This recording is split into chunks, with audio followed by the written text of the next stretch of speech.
Good evening. Before we go anywhere tonight, before a single word attempts to reach God, let us be still enough to recognize where we already are. We are not beginning a prayer. We are not entering the presence. We are not attempting to reach the infinite. We are acknowledging that we have never been outside of it. Most of us have been taught that prayer is something we do, that it begins when we speak and ends when we stop. But long before a word is formed, long before a thought arises, there is already an awareness of being, and that awareness is the ground of all true prayer. Be still and know that I am God. Not think, not declare, not affirm. No. Tonight, then, we do not pray to God as though God were distant. We do not attempt to persuade, inform, or move the infinite. Before they call, I will answer. And while they are yet speaking, I will hear. If that is true, and it is, then our speaking has never been the cause of God's action. Our speaking has only been the veil over our hearing. There is a strange comfort that comes when we finally discover that prayer is not a reaching out, but a relaxing in. The human mind has been conditioned to effort, to doing, striving, repeating, and hoping. Yet the Christ teaching does not say, strive and ye shall receive. It does not say, beg and ye shall be heard. It says simply, ask and it shall be given you. Seek and ye shall find. Knock and it shall be opened unto you. And all of that takes place within consciousness, not within speech. So let us begin tonight without asking for anything. Let us resist the temptation to start from need, from lack, from fear, or from a problem that must be solved. For the moment we start from need, we have already accepted separation. And separation has never been the truth of being.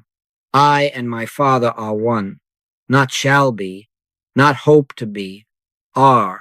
Prayer, then, is not an attempt to get God's attention.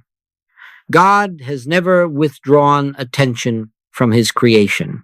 Prayer is the yielding of our attention away from appearances, away from effects, away from the clamoring voice of human reason, back to that still place where spirit bears witness with our spirit.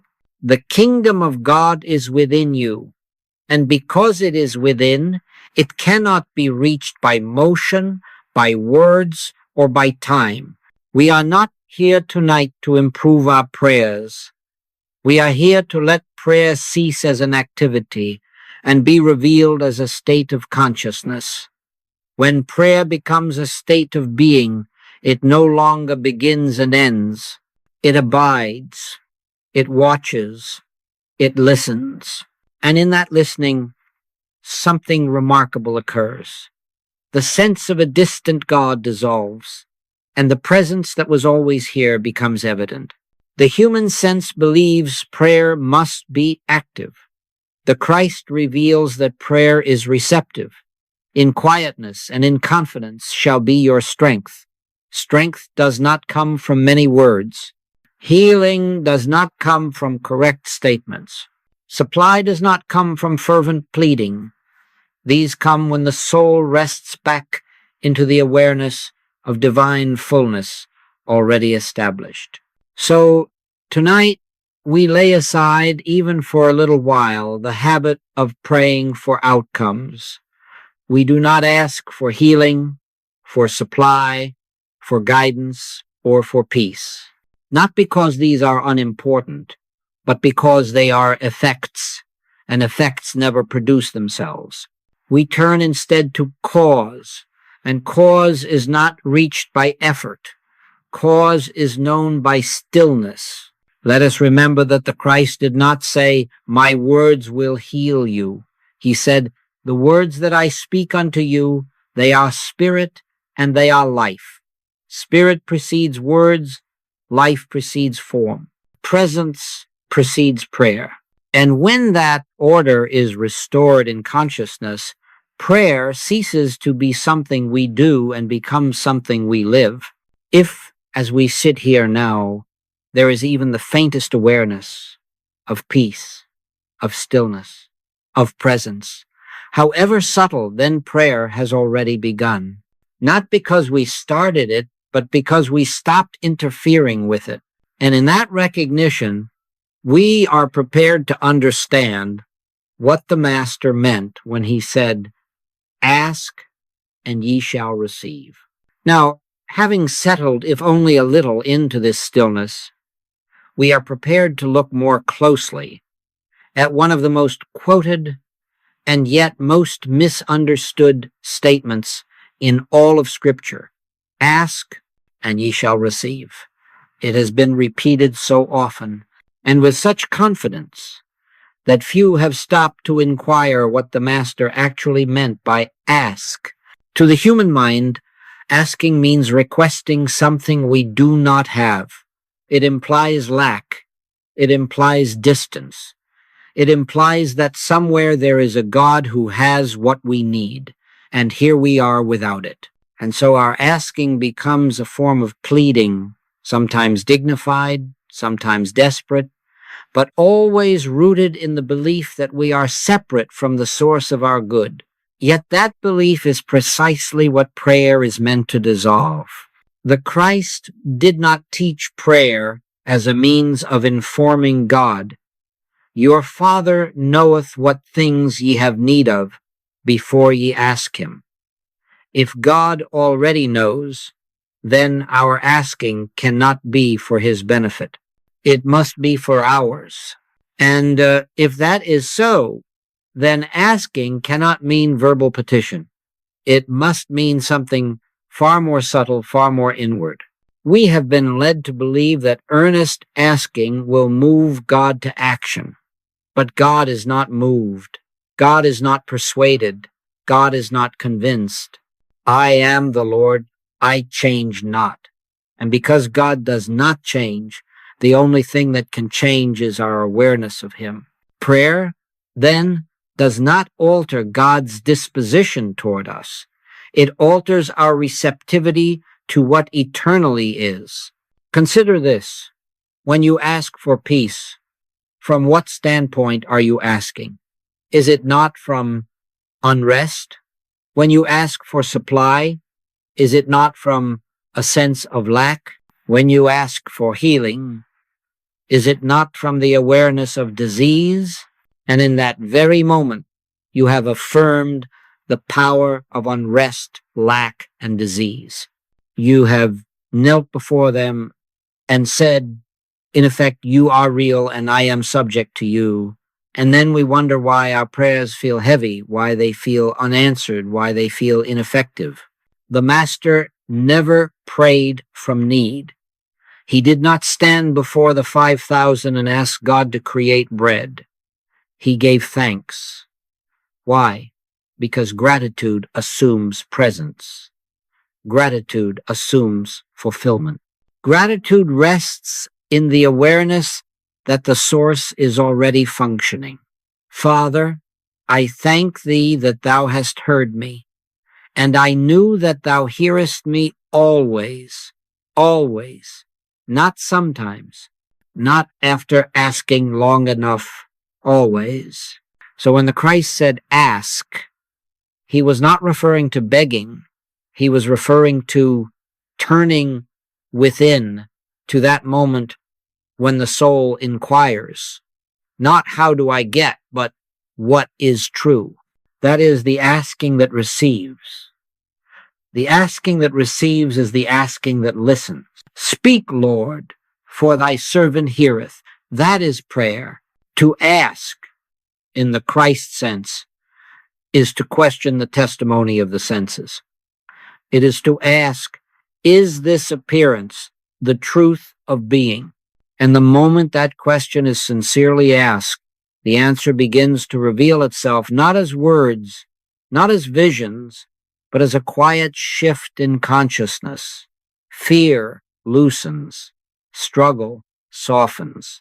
The weight of personal responsibility begins to lift. And in that inner change, the outer experience follows naturally, inevitably, without strain. We must be very gentle here, because the human mind resists this teaching. It says, if I don't ask, nothing will happen. And yet, experience eventually teaches us that much happens when we stop asking, in the old way. When the child ceases crying and rests in the parent's arms, the need is met not because of the crying, but because of the relationship. Abiding is living in the awareness of oneness. The asking that receives, then, is not voiced. It is a silent consent to truth. It is the inner acknowledgement, I do not know, reveal thyself.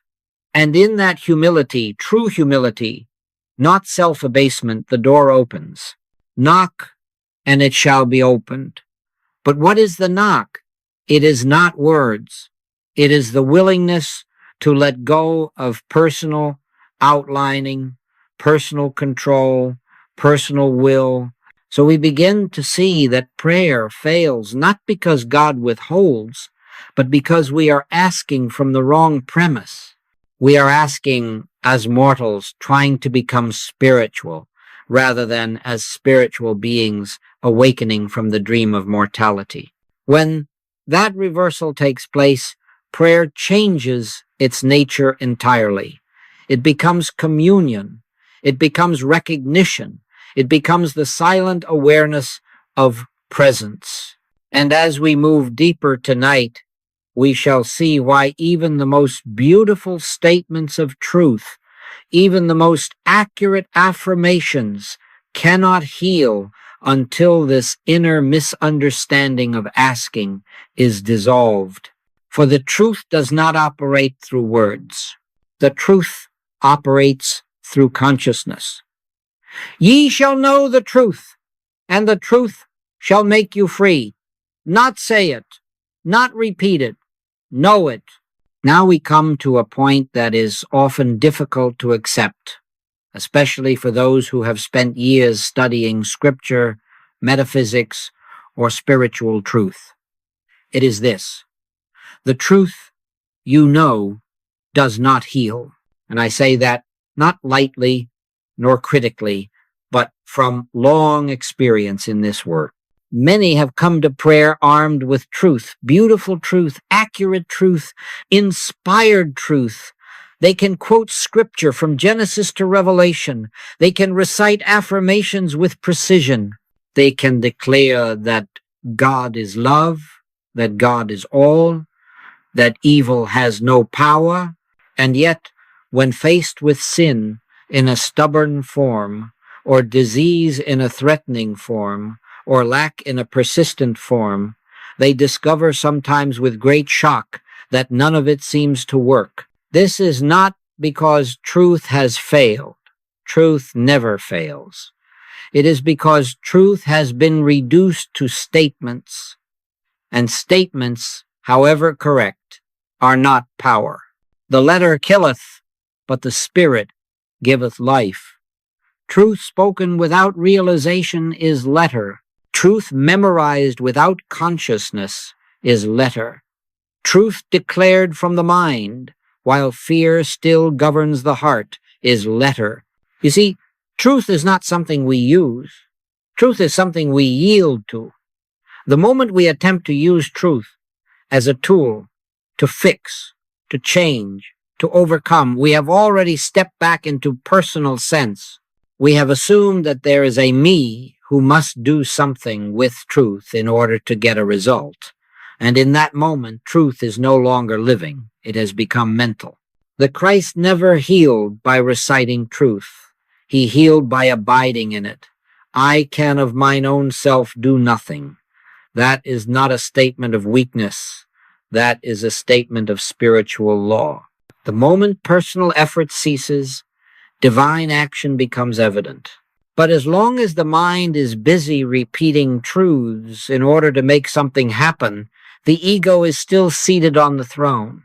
Many students come to a place, often after years of sincere practice, where they must admit quietly within themselves, I no longer believe the statements I am giving. They still say them. They still teach them. They still offer them to others. But inwardly, something knows that words are not enough. And this moment, though it feels like failure, is actually grace. It is the beginning of wisdom. For eventually one learns that healing does not occur because we know truth. Healing occurs when we are so still that truth becomes aware of itself within us. And in that moment, something takes place that no words can describe. The presence becomes tangible, not emotionally exciting, not dramatic, but real. And when that presence is felt, even faintly, the work is done. Where the Spirit of the Lord is, there is liberty. Not where the statements are, not where the affirmations are, where the Spirit is. And Spirit is not reached by repetition. Spirit is realized in silence. It is at this point that many discover something humbling. The truths they once spoke with such confidence no longer interest them in the same way. They do not abandon truth, but they stop leaning on it. They stop trying to make it function. They stop handing it out as though it were medicine. Instead, they turn inward, quietly, and wait. And waiting, in this sense, is not passivity. It is alert receptivity. Do you remember Elijah? God was not in the wind, nor in the earthquake, nor in the fire, but in the still small voice. That voice is never heard by a mind busy declaring truth. It is heard only when the mind has yielded its authority. So, when we say that truth statements fail, we do not mean they are false. We mean they are incomplete when separated from consciousness. Truth must be lived, not spoken. And lived truth often expresses itself without words at all. There comes a time in this work when you will no longer rush to answer a call for help with statements. You will no longer feel compelled to explain, to reassure, to quote. Instead, you will turn inward sometimes for a brief moment, sometimes longer, and you will rest until you feel the shift, until the presence is felt. And when that presence is felt, you will know that nothing further is required. It is finished. Not because the problem was fixed, but because the sense of separation that produced the problem has dissolved, if only temporarily. And that is enough. For when cause is touched, effect must follow. This is why the Master said, "When ye pray, believe that ye receive, and ye shall have." Believe does not mean convince yourself. Believe means abide in the awareness of what is already true. And awareness cannot be forced. It dawns. It reveals itself. It comes when the mind stops trying to control the outcome. And so we are being gently led, always gently, away from prayer as effort and into prayer as recognition.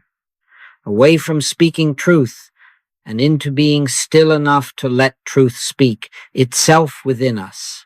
Now we are ready to come to that point which cannot truly be taught and yet must somehow be indicated. It is what I have often called the silent switch, the moment when prayer ceases to be asking and becomes knowing. And I must tell you at the outset, this switch cannot be thrown by willpower. It is not a technique. It is not something you do. It happens when something in you is finally willing to stop doing. Most prayer remains ineffective because it never leaves the realm of mental activity. Even when we stop speaking aloud, the mind continues to speak silently, to argue, to remind, to repeat, to affirm, to reassure itself. But there comes a moment, sometimes unexpectedly, when all of that subsides, the mind grows quiet, not because it has been silenced, but because it has been satisfied. It has reached the end of itself. It is in that moment that prayer changes its nature. Up to that point, prayer has been directed toward God. After that point, prayer becomes an awareness of God. And the difference is as great as the difference between searching for the sun and standing in its warmth. The Master never described this moment directly, but he pointed to it again and again. Take no thought. Be not anxious. Why take ye thought for the morrow? These are not moral instructions. They are descriptions of consciousness. They describe the state in which prayer has already been answered, not because something has happened outwardly, but because something has happened inwardly. The silent switch is thrown when desire relaxes, not when desire is denied, but when it no longer feels urgent. When the soul says, not defiantly, not bravely, but simply, I am willing to let God be God. And in that willingness, the burden of personal responsibility begins to lift. Cast thy burden upon the Lord, and he shall sustain thee. Not later, not eventually. Now, at first, this shift may be very subtle. There may be no emotion attached to it, no sense of triumph, no immediate evidence. But there is a quietness, a stillness that was not there before. And in that stillness, something within you knows that the prayer has been heard, not because you believe it will be answered, but because the need to believe has vanished. This is why silence is so essential in prayer, not as a discipline, but as a revelation. Silence is not something we practice. It is something we enter when thought has completed its work. In returning and rest shall ye be saved. In quietness and confidence shall be your strength. Confidence does not come from assurances. It comes from contact. When this silent switch occurs, you are no longer trying to reach God. You are aware that God is present. You are no longer asking for guidance. You are listening. You are no longer pleading for healing. You are resting in wholeness. And this resting is not passive. It is alive, alert, aware. Many mistake this moment and hurry past it. They feel the quiet and think, now I must say something correct. And so they break the silence with words. But the words are unnecessary now. The prayer has moved beyond language. The Spirit itself maketh intercession for us, with groanings which cannot be uttered. That intercession does not take place in speech. It takes place in being. This is the point at which prayer ceases to be personal. It is no longer your prayer. It is prayer praying itself through you. And that is why it carries power, not because you are doing it rightly, but because you are no longer doing it at all. In this silent knowing, there is no sense of time, no waiting, no wondering when. The question, how will this happen, does not arise, because the mind that asks such questions has been gently laid aside. With God, all things are possible. And when you are aware of God, the impossible no longer presents itself as a problem. It is important to understand that this knowing is not permanent, at least not at first. One may enter it for a moment, then lose it. Enter again, then fall back into thought. That is natural. We are learning a new way of being, but every time this switch is touched, even briefly, something in consciousness is forever changed. The soul remembers, and eventually it learns to abide. This is what the Master meant when he said, Ask, and ye shall receive. Ask not with words, not with desire, not with fear, but with the willingness to stop asking. And in that paradox, receiving becomes inevitable. Now we come to a place where words must be used carefully, because what is about to unfold is not instruction in the usual sense. It is not explanation. It is an invitation not to do something, but to be something. And if at any moment you find that words are no longer necessary, let them fall away. They have served their purpose. Let us not ask God for anything now. Let us not even ask to feel His presence. The desire to feel is still desire. Instead, let us acknowledge quietly, gently, that presence already is. Whither shall I go from thy spirit? Or whither shall I flee from thy presence? If there is nowhere to flee, then there is nowhere to go. We are here. Do not try to become still. Simply notice that beneath the movement of thought, there is already a stillness. Thought rises and falls, but something remains. That something is not personal. It has no name. Yet it is aware. I am that I am. Not was, not will be, am. If a problem comes to mind, and it may, do not push it away. Do not take it up either. Let it stand just as it is, without judgment. And then, without effort, recognize this. The problem is known, and whatever knows it cannot be limited by it. The light shineth in darkness, and the darkness comprehended it not. Light does not struggle with darkness, it simply is. We are not going to deny appearances. Denial is still resistance. We are going to rest above them. Set your affection on things above, not on things on the earth.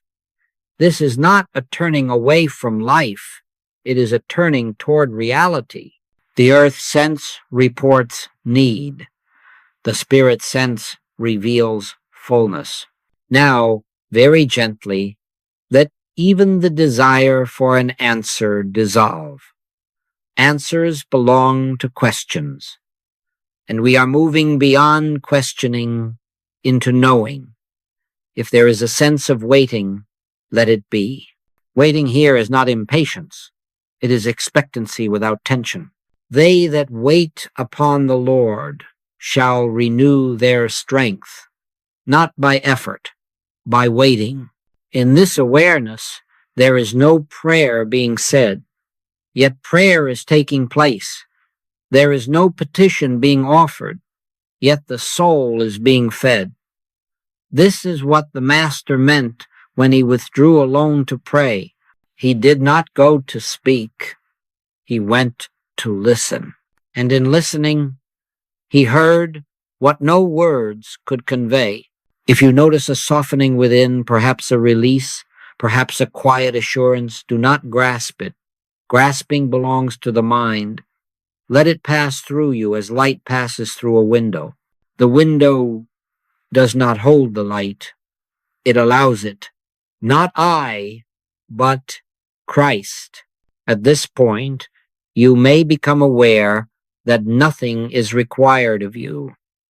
And this realization may be unfamiliar, even unsettling. The human mind has been trained to believe that something must always be done. But Spirit works when we cease working. Stand still and see the salvation of the Lord. Seeing comes after standing still, not before. There is no need now to name God. Names belong to thought. God is closer than thought. In Him we live and move and have our being. You cannot move away from what you live in. You cannot reach toward what you already are. If a sense of peace is present, let it be enough. Do not ask it to deepen. Do not wonder how long it will last. Peace does not belong to time. It is not measured in minutes. It is recognized in the eternal now, and in that recognition, the work is accomplished. This is living prayer, not spoken, not formulated, not directed. It is the soul resting in its source, and from this resting flows everything that appears later as healing, guidance, supply, and harmony. These are not produced. They are revealed. When the Master said, "It is finished," he was not referring to an event. He was acknowledging a state of consciousness in which nothing more was needed. And for this moment, however brief, that same completeness is available here. Remain in this awareness as long as it holds you. And when thought returns, let it return gently. There is no failure in that. Each time you touch this place, it becomes more familiar, and one day you will discover that you no longer leave it so easily. Now, having touched even briefly this place of living prayer, we are able to understand something that once seemed impossible. Receiving does not require effort. In fact, effort is the one thing that prevents receiving. This is not a moral statement, it is a spiritual law. Effort belongs to the personal sense of self, and the personal sense of self is not the receiver of grace. Grace is not earned. Grace is not attracted. Grace is not released by correct technique. By grace are ye saved through faith, and that not of yourselves. It is the gift of God. A gift cannot be earned. The moment you earn it, it is no longer a gift. It is a wage. And grace does not function as wages. We have been taught subtly, persistently, that if we pray hard enough, long enough, sincerely enough, something will happen. But prayer does not bring grace into being. Grace already is. Prayer only removes the obstruction to its recognition. And that obstruction is almost always effort, mental effort, emotional effort, spiritual effort. Effort implies that something is lacking and must be supplied, but grace operates from the standpoint of fullness. My grace is sufficient for thee, not will be, is. Sufficiency is not a future condition. It is a present fact waiting to be acknowledged. When effort drops away, something extraordinary happens. The sense of separation dissolves. And when separation dissolves, receiving is automatic. You do not receive grace in the way a beggar receives alms. You receive grace in the way the body receives breath naturally, continuously, without conscious direction. You do not work to breathe. You stop interfering with breathing. This is why the Master said, "Consider the lilies of the field, how they grow. They toil not, neither do they spin." He did not say they are lazy. He said they are aligned. They are not trying to grow. They are yielding to the law of their being. And because they yield, they flourish. Receiving, then, is not an act. It is a state. It is the state in which the soul has ceased striving to secure its good and has rested back into the awareness that its good is already established in God. The Lord is my shepherd, I shall not want. Want ends not because supply arrives, but because the illusion of lack dissolves.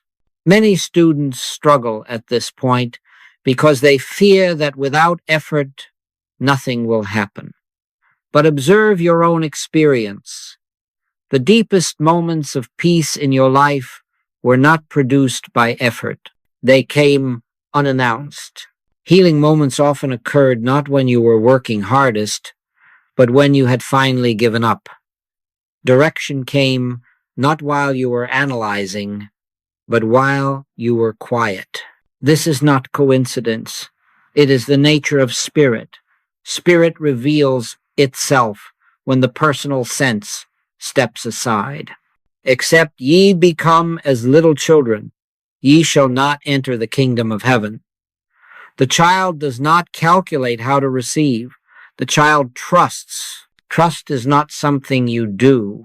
It is something you stop resisting. In this state of non-effort, the soul is no longer scanning the horizon for results.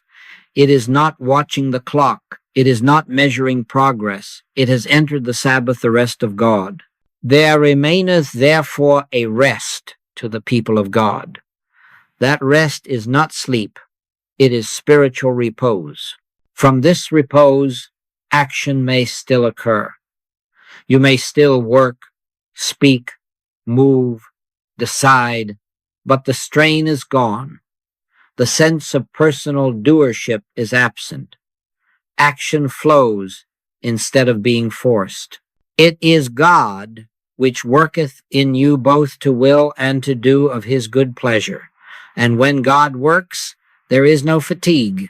Receiving happens because there is no longer anyone trying to receive. There is only awareness, and awareness does not need to acquire what it already includes. This is why the Master could say, all things that the Father hath are mine, not hoped for, not coming, or when you understand this, prayer is no longer an attempt to bring something into your life. It becomes a recognition of what cannot be absent. And in that recognition, the outer experience rearranges itself not by force, not by command, but by law. So we begin to see that effort was never the solution. It was the barrier. And as effort gently falls away, grace is no longer something we wait for. It is something we live in. Now we must pause here because there is a subtle danger that arises precisely after one has touched this inner place of rest. It is not a dramatic danger. It does not announce itself. It appears quietly, almost innocently, as a thought that says, now let me see if it worked. And in that moment, without realizing it, we step back into asking, this is not failure, it is habit.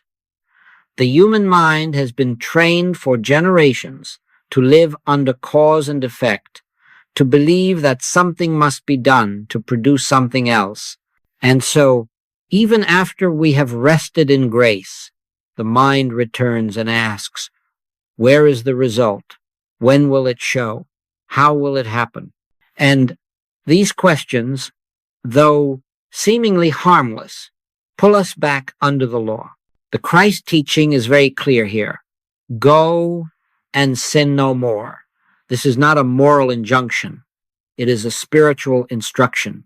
To return to fear, to doubt, to anxious watching, is to return to the belief that we live by personal effort and external conditions. It is to sin against grace, not because grace withdraws, but because we withdraw from our awareness of it. You see, the moment we begin to check on our prayer, we have assumed responsibility for its outcome. And the moment we assume responsibility, we have left the Sabbath. Remember the Sabbath day to keep it holy. The Sabbath is not a day on the calendar. It is the state of consciousness in which we cease from our own works and let God be God. This is why so many healings, so many moments of clarity seem to slip away, not because they were unreal, but because we did not remain where they were revealed. We tasted grace, and then we hurried back to the marketplace of thought. We went back tomorrow and worried again. We went back tomorrow and feared again. And in doing so, we placed ourselves once more under the law of cause and effect. The law is relentless, but it is not cruel. It simply reflects our state of consciousness. If we live in fear, fear governs our experience. If we live in grace, grace governs our experience. Choose you this day whom ye will serve. Not whom you will believe in, but whom you will serve. Law or grace, effort or trust, asking or knowing. It is important to understand that grace does not need to be protected by effort. Grace is not fragile. But our awareness of grace can be clouded by returning to old patterns of thought. And so watchfulness is required, not watchfulness over the problem, but watchfulness over consciousness. When a thought arises that says, "What if this doesn't work?" recognize it gently for what it is, a return to the belief that God must be persuaded, that good must be earned, that time must intervene. Do not fight the thought. Fighting gives it power. Simply let it pass and return again and again to the inner acknowledgement. I live by grace. This does not mean that challenges will never appear. They may, but when they do, you will meet them differently. Instead of rushing into prayer to fix them, you will smile quietly and recognize, this is the law, but I am not under the law. I am under grace. And in that recognition, the law loses its authority. The danger, then, is not that grace will fail you. Grace never fails. The danger is that you will forget where you have been and assume again that you must do something to make life work. But even forgetting is not fatal. Each time you remember, even briefly, you re-enter the kingdom. The kingdom of heaven is at hand, always at hand, never distant. So do not measure your progress by outer signs. Do not watch the clock. Do not scan the horizon. These are habits of the old consciousness. Instead, cultivate a quiet fidelity to this inner knowing. Return to it often. Rest in it when you remember. And when you forget, forgive yourself and return again. Grace does not demand perfection. It invites awareness. And the more often you remain in this awareness, even for moments at a time, the less compelling the old habit of asking will become. Eventually, you will find that you no longer rush to pray. Prayer will already be there waiting for you. At a certain point in this work, prayer undergoes a transformation so complete that it is no longer recognized as prayer at all. It is no longer something we turn to in moments of crisis or need. It is no longer reserved for morning or evening, for silence or solitude. Prayer becomes the very atmosphere in which life is lived. This is what it means to live prayer as a state of consciousness. When prayer has reached this stage, it is not practiced. It is expressed. One does not pause to pray before acting, because action itself flows from prayer.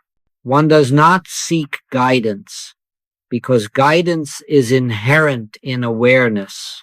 One does not ask for protection, because fear has lost its authority. The Lord shall preserve thy going out and thy coming in from this time forth, and even forevermore. Preservation is not an act God performs intermittently. It is the nature of divine life continuously revealed. Living prayer does not withdraw us from the world. It frees us from being governed by it. We still meet circumstances, relationships, responsibilities, but we meet them from a different altitude of consciousness. We are no longer reacting to effects. We are resting in cause, and from cause, effects take their rightful place. In this state, one no longer prays for supply. Supply is recognized as spiritual completeness expressing itself in appropriate form. One no longer prays for healing. Healing is understood as the natural result of resting in wholeness. One no longer prays for direction. Direction is revealed as intuitive knowing, arising without effort. Thine ears shall hear a word behind thee, saying, This is the way, walk ye in it. Notice that this word is not described as loud or dramatic. It is heard behind thee quietly, gently, unmistakably. This is living prayer. It is not sensational. It is dependable. When prayer becomes a state of consciousness, the need to explain diminishes. The need to convince disappears. One does not argue truth. One embodies it. And embodiment speaks more clearly than any declaration. By their fruits ye shall know them. Fruits are not produced by effort. They grow. In this consciousness, even silence becomes articulate. There are moments when nothing is said, and yet everything is known. There are moments when words arise, and they arise without planning. They are not chosen, they are given. Take no thought how or what ye shall speak, for it shall be given you in that same hour, given not constructed. Living prayer also brings a profound gentleness into life.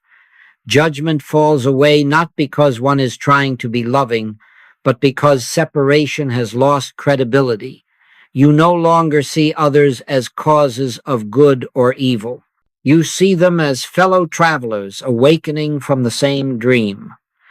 And in that seeing, compassion replaces condemnation. This is why the Master could forgive sins. Not because he overlooked wrongdoing, but because he saw beyond it.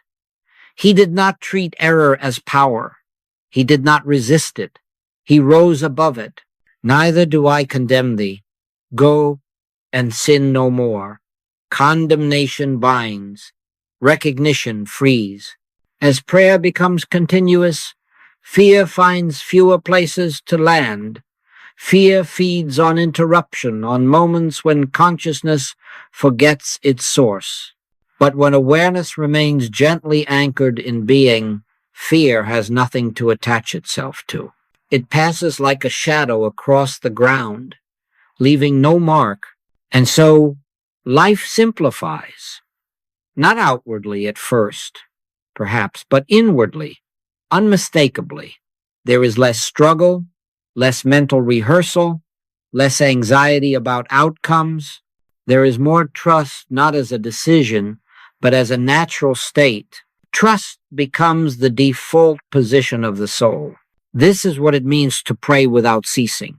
It does not mean repeating words endlessly. It means remaining aware, aware of presence, aware of guidance, aware of the ever-available sufficiency of grace. And from that awareness, life unfolds with a quiet intelligence that no personal planning could equal. Prayer then has fulfilled its purpose. It has led us beyond itself into communion so natural that it no longer calls attention to itself. We are not doing prayer anymore. We are living in the consciousness from which prayer arises. And now we come to the place where words naturally begin to withdraw, not because they have failed us, but because they have led us where they cannot go further. Prayer has brought us gently and without effort to the threshold of abiding. And abiding is not something that can be spoken about endlessly. It must be lived. We do not close tonight with a prayer in the usual sense.